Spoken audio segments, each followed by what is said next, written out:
कहबे तू चंदा उतार तोरा द देबो।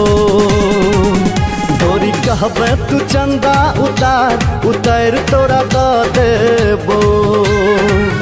दरभंगा संगे संग बिहार जे चाही तोरा द देबो। गोरी कहबे तू चंदा उतार तोरा द देबो। मधुबनी संगे संग बिहार जे चाही तोरा द देबो।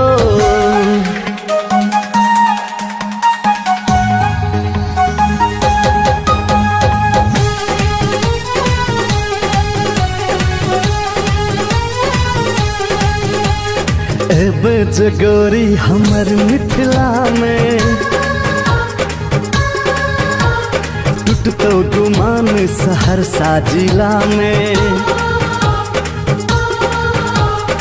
एबे जे गोरी हमर मिथिला में टूटतो गुमान सहरसा जिला में।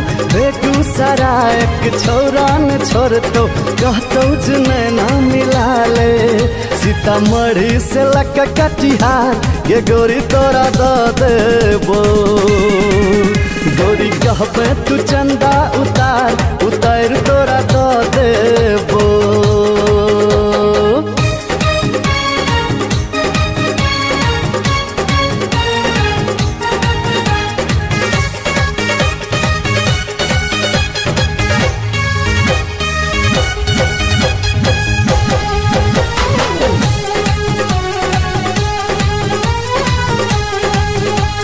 भागलपुरी सिल्क के लहंगा दिएबो।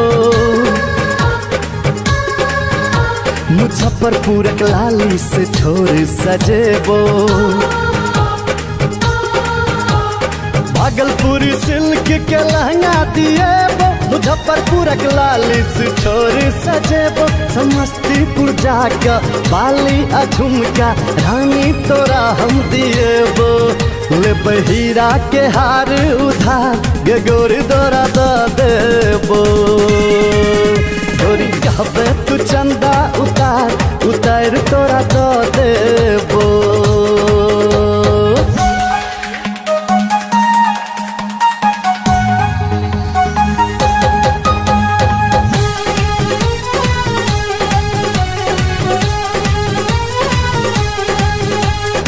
अंसक गप सुन कहीं जाना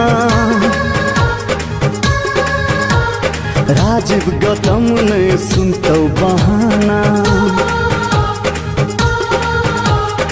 अंसक गप कने सुने तू जाना राजीव गौतम ने सुनतो बहाना। भगत जी के मीठा पान खुएबो इलायची के दाना।